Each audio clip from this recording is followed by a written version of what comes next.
As much as I hate to admit it, in the early years of my life, I wasn't really a massive Marvel fan. In fact, I barely really went into it. Now, I had, of course, had watched Spectacular Spider-Man, one of the greatest series out there. That's a GOAT series right there. And I had also had heard of the Hulk before. I saw some of the video games that some friends had, for example. And I heard of characters like Wolverine. I knew of those characters and the X-Men, but I didn't understand that this was a cohesive universe for like the first like 8 to 9 years of my life. I really didn't know about all that. In fact, I did know about superheroes though, but I was a DC fan. I was with Superman. I was watching the Justice League, cartoon. I was watching Justice League Unlimited. I was watching, shows like the animated Batman series, and so on and so forth. That's what I was really involved with, Teen Titans and so on and so forth. So that is all to say that when that all changed very quickly. What changed that was I heard about the Avengers movies coming out, right? Everyone was going crazy about these Avengers movies, and it was really a big event. And I was like, what is this thing going on? And of course, me and the rest of my family started getting into it. And the first movie I watched of that series was not the first movie of the series, Iron Man.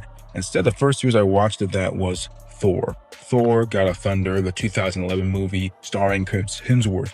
And that movie was absolutely incredible. I can't deny how incredible it was, at least to me. Now, of course, I know a lot of people think that that movie isn't that great, but for me, that was a great movie. And even to this day, I watched it again to see if the nostalgia was really messing with me. But no, it was a great movie. It was a really good movie. And of course, I was following Thor's journey in the MCU completely ever since. So that is all to say that, of course, it hit me really hard. It hit me terribly hard to see Thor's journey simply fall apart. Because again, I got into this character so deeply. I went into these different comics he was in. I went through, the animated shows. I watched everything that had Thor in the MCU and just Marvel characters in general. I wanted to watch every single bit of it. And then I see this great character of Thor. Again, you've got to remember, for me, I see Thor the movie, I see the Avengers movie, and then after that I go ahead and I watch the Earth's Mightiest Heroes TV show, another goated show, by the way. I've talked about it before. It's a goated show, one of the best shows out there. Unfortunately got canceled so soon, but I was really into that version of Thor, reading the comics, all that stuff like that, getting into different online forums, really going deep into the character. So to see him eventually fall apart is just terrible. I just be honest, it's utterly terrible. And that's what I want to explore today, because while other characters I've talked about before in different fix-it videos, those characters were destroyed from the beginning. With MCU Thor, I think his story is much more interesting. So without further ado, we're going to get into the idea of the MCU Thor and how the MCU never knew what to do with him, and explain how he basically, his rise, fall, and rise again that he had within the MCU.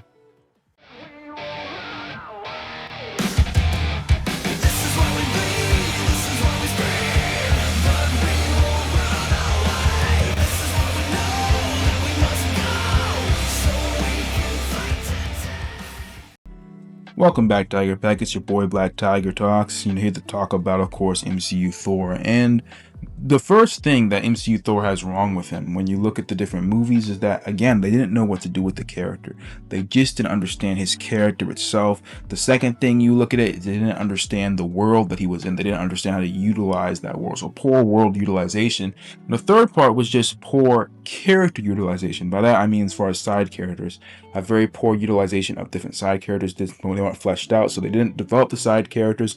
They didn't utilize the world properly, and they just botched up his characterization in general. So starting first with the third one, let's go to the third one. Let's go to the idea of the characters, specifically the side characters, and their lack of development.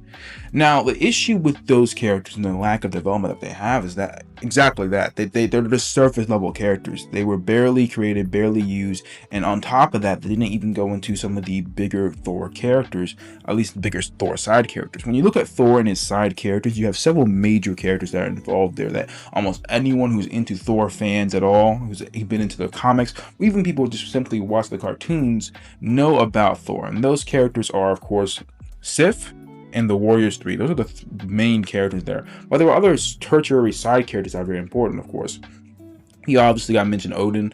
Odin is also, I think, about to put Odin at in the major characters. You know, he's kind of a side character, but he's kind of not at the same time. It's hard to really go over it, but yeah, Odin's pretty big, Heimdall. But there are two characters that were not brought into the MCU for some reason. I don't know exactly why. So those characters are Balder the Brave, who's a major character in the Thor mythos, and then of course the other character that's rarely brought in, that wasn't brought in at all, in fact, is the character known as Beta Ray Bill, one of the best characters in the Thor, mythos period. He's one of the most fan favorite characters. Everyone loves that Beta Ray Bill. Anytime you talk about a Thor fan or just even a Marvel comic fan, they're probably going to talk about that character at some point. So those two characters were just not put in the MCU at all. Instead, they decided to focus on Sif and the Warriors 3, which would have been fine, and Odin, of course, and Heimdall, of course, but they would have been fine if they focused on those characters if they actually developed them, but they didn't develop them, as I've been talking about before. Instead of developing those characters and making them really interesting and really cool, going into their backstories, going into their different things that they do, they just basically gave them a name, a couple of surface level traits, and then moved on from there. That's what they did in the first movie, at least. They gave them some conflict, some things to deal with in the first movie, which was actually kind of interesting, which is why that movie is my favorite movie out of the Thor franchise, because of how much they actually went into those movies and tried to give those characters character. Now, of course, a lot of their screen time was taken by the human side characters, which are mostly new characters, to be honest. They aren't really mostly from the comics. Yeah, Jane Foster is a comic book character, but the rest of them are mostly made up for the MCU. Darcy and Eric Selvig, not bad characters necessarily. They fulfilled their role in Thor 1, but they basically overlived their welcome by far, outlived the welcome by very far, I would say. But again, Thor 1, I have no real problems with that movie. I think you have to go by movie to understand how these characters developed and understand what went wrong. So it was really in the second movie where they decided to sideline all of the Asgardian characters in order to really focus in on Jane Foster for whatever reason. And then on top of focusing on Jane Foster, they focused and kept on taking a lot of spotlight away from like the Warriors 3, Heimdall, and the rest of them to focus on someone as stupid and as crazy as Darcy and, Eric Selvig. They turned him into a joke in that movie, doing some absolutely terrible things to that character. So you focus on these human characters, you turn the Asgardians, basically give them nothing. You turn these human characters into these walking jokes. It just was a terrible thing. I think that they should have never done that, obviously, but it's just one of the many terrible things they did. And then you come into Thor Ragnarok, and you just kill off all those characters. Sif doesn't even appear in the movie, thankfully. I mean, as we saw in Thor Love and Thunder, it could get worse. It could get worse there, but that's for later. But they killed off the entire Warriors 3 so quickly and added in a bunch of side characters that aren't Thor's side characters. Like Valkyrie is technically Thor's side character, I admit that, but she's so different, so changed up from the original version that she is, that she's a completely new character. I'm not just talking about, the basic look of her. I'm talking about the character and the history that she has. I mean, this character right here doesn't sound Norse, it doesn't sound British, it doesn't sound anything close to what you're supposed to sound like. And by that, I don't mean like she doesn't sound British. I mean like as far as the old age English. In fact, they threw out the old English for the entire Asgardian group for no reason, turning them into this like weird modern day way of speech, which is utterly terrible. I'll get more to that in the Thor characterization part, but ultimately speaking, you look at the way her character is, her weapons, her way of fighting, everything about the character, her demeanor, her history, everything about it is nothing close to the original Valkyrie in any way, shape, or form. So she's a completely new character, and that's a big problem, obviously. If you want to do a movie, you want to adapt the character from the, comics. That's what we came here for. Else you could just make a new movie. But yeah, the terrible adaptation with Valkyrie. Then you bring in Korg and Meek, which are Hulk side characters, which never really interacted with Thor in a real way at all in the comics. And then on top of that, you take those two characters who could have at least interacted with Thor to a certain extent well if you took their comic versions, and you just threw out their entire character. Only thing that Korg from the MCU and Korg in the comics have in common is that they're both rock guys. Korg in the comics is this, this really deep philosophical character that they really made really well. He's the guy with a lot of gravitas, a serious guy who has a lot of deep history and emotional history with him. He's a warrior, a solemn warrior, and compare him to, again, Korg is the MCU version is just horrific. Meek is literally just a bug in the movie, when in the comics he was another very tragic and interesting character with a long history. Him and Hulk had a really good interaction as far as him being Hulk's main, almost a true believer in the Hulk kind of thing that went on with the Planet Hulk storyline. But again, That's for more Thor Ragnarok and how they destroyed the Hulk storyline, Planet Hulk storyline. But still, the ultimate point I'm trying to get towards is that the side characters were terrible. And then, of course, you go on to Thor Love and Thunder, the side characters, you have these new side characters being added in there, and they have nothing to do. They don't have any connection to Thor, they have no connection to themselves, honestly. They're just these characters that are there doing nothing, just being there to tell jokes, and it's terrible. It's utterly terrible. So yeah, the side character problem within Thor in the MCU was a major problem. It's probably one of the main reasons why the overall franchise of Thor was unable to take off properly.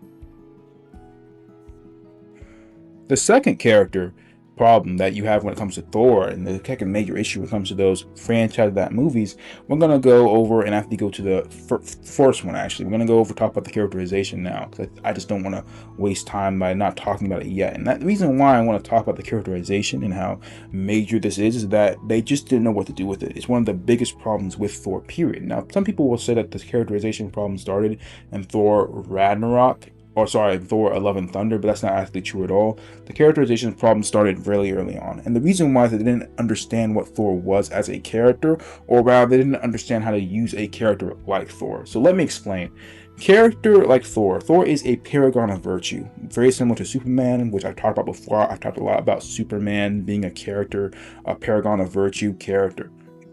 And the point of these type of characters, All Might's another good example, Captain America's a good example, and you see the thing they have all in common is the fact that they are incredibly good characters. As far as goodness is a part of their character, they're just characters. They are the top tier of goodness, justice, and honor. But all of them are also do different archetypes of that goodness, justice, and honor. And as you look at these different archetypes, what you see is something very interesting. So for Superman is the man of tomorrow. He is the future man version, the more modern man. And that's what makes him so interesting. He's the man of tomorrow, modern man version of this character, these future great masculinity version. And you look at someone like All Might. All Might's the more current masculinity version, So while Superman's the man of tomorrow, All Might's more of the man of today. A very beautiful, strong, powerful character with kindness. All these great, great traits, very few bad traits, right? And it's also put in a more Japanese context in comparison to the more American context of the, Superman figure, right? But then you go to Captain America. He's the 40s version of the American masculine paragon of virtue man. He's more polite. He's very different than the MCU, not the MCU, sorry, but then the Superman version that you see, or by All Might, And then you go to Thor, and Thor is supposed to be the medieval version. He's supposed to be the Sir Galahad, the Lancelot version, the old knight, shining, armor type version of that character. That's what he's supposed to be. And the clue to this is the Mjolnir, Mjolnir worthiness. That's the clue. The clue is supposed to be that to be worthy, to be almost perfect, which is why very few people can actually lift the hammer. Why someone like Iron Man, despite being a great hero, isn't able to lift the hammer because he's not a paragon of virtues. Why Spider-Man, someone who is again a very great hero, an everyman hero, cannot lift the hammer because he's not a paragon of virtue. Thor is supposed to be a paragon of virtue, which makes sure that he can lift the hammer, why he can wield it as well as he can. So with this idea of the paragon of virtue, they had the idea with Thor in the first Thor movie. That first Thor movie ended with Thor overcoming a lot of the major issues, a lot of his major character flaws, and he, after overcoming these flaws that he had in his character, he then becomes a paragon of virtue, and he's basically completed his character arc. Now, with a paragon of virtue character, people often talk about how boring they are because it's not much to challenge them, but the characters I just mentioned, you saw there's a lot of things you can do with those characters. And the main difference is pretty clear. What you got to do with a paragon of virtues, instead of making their journey inward necessarily, you still have that inward conflict. What you do is you simply have the world itself. Since the world itself is not virtuous, you make that world, that terrible, awful world that it is, attack their virtues with different ways. That's what you do. You saw this with Captain America and Winter Soldier, one of the best examples of this, with Captain America being involved in this spy, shield spy situation, and that completely goes against some of his major morals. He's trying to do the right thing. He's in a world in which the right thing becomes so much more muddled and so much less clear. That's what you do with a character like Thor. You put them in those situations and you let their goodness shine through, even against the darkness of the overall world. And the problem is that they never were able to get this done. When you compare that to the next movie, I'll go with Age of Ultron because we're going with characterization here. We got to go for the Avengers movies as well. When you look at Age of Ultron, not Age of Ultron, sorry, the first Avengers movie, you see that Thor kind of reverts back to some of his worst traits that he had in the original movie. You know, he wants to attack Iron Man for no reason. He doesn't seem like someone worthy of Mjolnir in a lot of ways. He becomes this dumb, stupid Viking, essentially. And then you go on to Thor Dark World. He's much more mature, much better, much more a paragon of virtue, but they don't do anything to challenge him on a moral level. The death of his mother could have been used to really do a whole lot of interesting things with this character, which I'll get into in a different video, probably in a Thor Fix It video. But there's a lot of interesting things you could have done with that character, death, but instead of doing that, they basically did nothing with it. They gave a real good conversation with him and Loki. That was really cool, but besides that, they did basically nothing. 4 minutes of solid, interesting character development that could have taken place there, but besides that, just Billy did nothing with him. The villain didn't challenge him. Malekith and him had no real connection as far as to challenge him on anything. They had no philosophical differences. A lot of things have gone into that with it. Obviously, I'll talk about that later, but they didn't do anything with it. And then you go on to, say, Age of Ultron, dumb Viking returns, nothing great from there. And then you hit to Thor Ragnarok, and of course, Thor at this point is starting to fall apart. The character is just not connecting with the audience. It's not getting over with the audience, which means they want to do something different. They let Taika Waititi just turn him into a dude bro, or to a frat dude bro.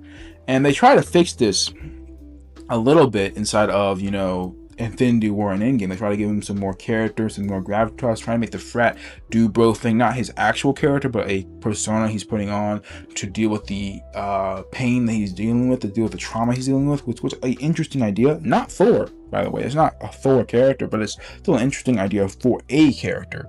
And obviously, it was very effective in Infinity War, but Endgame destroyed it with the whole Fat Thor thing, where it seemed like he broke towards all the trauma, and that persona became what he is. And from there, you get to Thor Love and Thunder, where he's, again, frat boy to the extreme, and not just a frat boy, but just the worst version of a characterization of a frat boy humanly possible.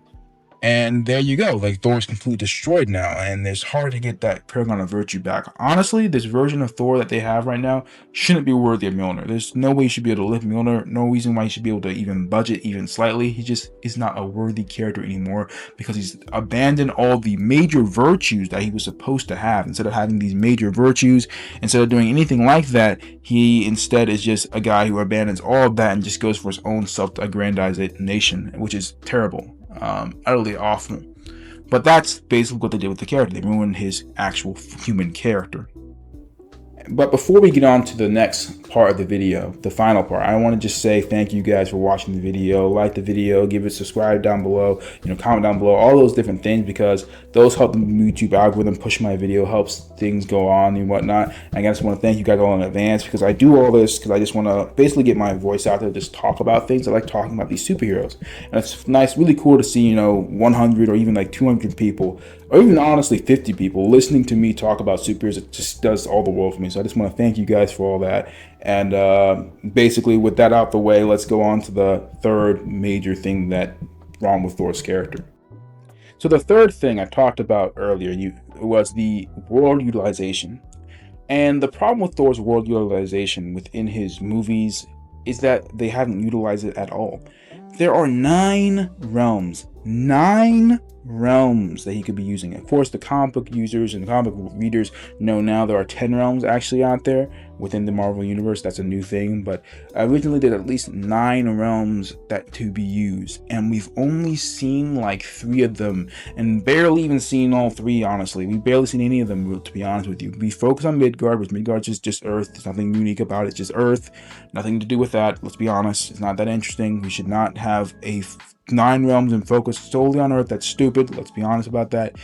Then, of course, they have Asgard. We've gone a little bit of Asgard, a little bit of it, but we really haven't gone deep into any of the cultural things, haven't gone deep into any of the interesting festivals. We haven't done anything really deep into Asgard in 3 movies with Asgard. That is absolutely criminal. I can't stress enough how criminal that is. The other worlds we got into a little bit. We went into Vanaheim very briefly, like slightly briefly, basically nothing into that. Honestly, we had a brief scene there. That's it. We went to Neverdelir, but we saw Neverdelir and it's a dead world, dead planet. And the conception of Neverdelir, to be honest, is awful, because the conception of it is not of a realm. It's of basically a forged planet thing. And did it bring us one of the best scenes that Thor's ever had with him lifting and, doing the whole Forge thing? Yes, it brought us the Stormbreaker, it brought us the Forge. Does not deny what good it did bring us, but at the same time, Neverdelir is not Neverdelir. That is some type of weird thing that they made up. That is nothing close to the comics, nothing close to it being an actual realm. It's just too much science stuff to it, to be honest with you. Terrible, awful thing. And when it comes to the long run of Thor and world building. But on top of that, the only other one we've gone deeper into, which is kind of interesting, is the Frost Giants, the world of Jotunheim. We've gone to Jotunheim a little bit. We've seen a little bit about that.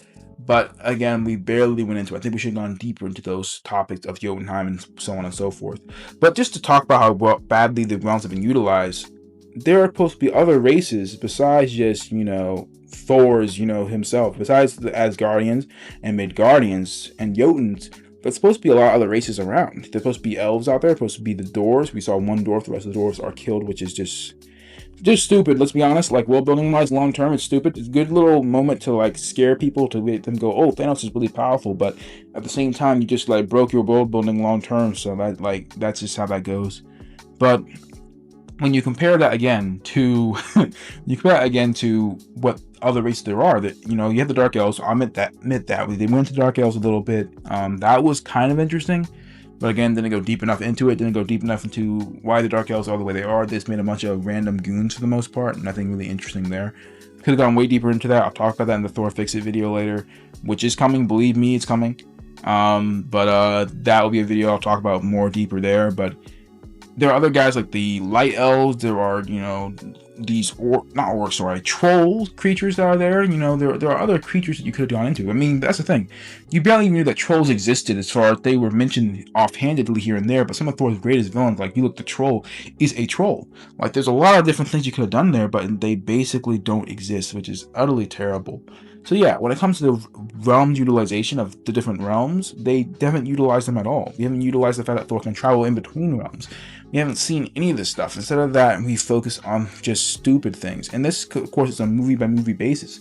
The first Thor movie really focused in on, Jotunheim, or a little bit at least. It was still on Midgard, obviously, but it mostly did some amount of focus on Jotunheim.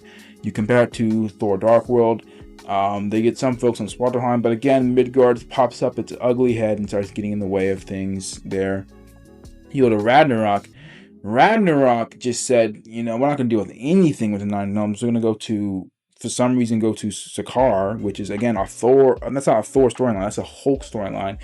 Why we decided to do that, I have no idea. Stupid idea. I mean, a lot of people love the movie at first, but the longer time you look at it, you see that Ragnarok, which is the beginning of the end, the beginning of the overall destruction. That doesn't mean to say that the world was doing super well beforehand. Beforehand, it was limping along. Ragnarok was just the hammer to break the whole thing to pieces. So, but yeah, it was Ragnarok. We focused on Sakaar, and we focused like barely on Asgard itself, and essentially we didn't get any real world building or interesting things there. And then you go on to Love and Thunder. Love and Thunder is just a pure space adventure. Asgard, the Nine Realms are completely abandoned. Nothing gets talked about them. No good world building about them. I mean, Asgard has been destroyed. There should be a big deal with the rest of the Nine Realms actually, going into chaos. That was a big thing in Thor Dark World, at least, when they said that the Nine Realms were in chaos because Asgard wasn't there to provide peace. I mean, they completely abandoned that idea, and I guess the Nine Realms are just chilling. I don't know what's going on over there, but yeah, that's the problem. They just haven't gotten to utilization of the overall world. If they actually tried to utilize it, make it into Thor to what it should be, basically a epic fantasy universe. I mean, Lord of the Rings and Game of Thrones are doing, gangbusters. They're doing amazing when you do those stories right. So they should have went into that, but they didn't. They simply decided to abandon it. And even the comics, let's be honest, they've abandoned it to there too. They haven't gone deeper into the overall world. And that's one of the major issues with Thor as a character, and it's just bled into the MCU. But yeah, that's the thing. Poor world utilization and all the other major issues they have. Poor world utilization, as I just mentioned. You don't have poor character utilization, poor character development. Poor side character development, and then poor Thor characterization in general. Thor's characterization just inconsistent completely. So yeah, those are the major three issues with the Thor character. Now I'm gonna go later on go into a fix it video. I just mentioned it before. We're gonna go into a video trying to fix this character because those issues are so big. I don't believe they can't be fixed though. I believe that you could have gone into and fixed them. I'm gonna have two different fix it videos with it. I'm gonna have one video going over basically how I would have redone it if I, was in control. How would I fix Thor Dark World? How would I fix Thor 1? How would I fix Thor 3 and Thor 4, basically? And I'll go into that. But the other video I'm going to do is the video of, could I fix it now? Could I now, in control of it, instead of looking back with the benefit of hindsight, could I, if they was asked to do it, fix it right here and now? Could I make a movie right here and now to fix it? That's a more interesting one. I'll have to get into that video later, but that's all for now. I just want to say thank you guys for watching the video. Like, comment down below, subscribe, all those different YouTube jazz that helps me move the algorithm. Again, thank you guys for watching, and I'll see you guys in another video. Until then, Tiger Pack, stay ferocious. Dancing through a dream underneath the stars, laughing till the morning comes.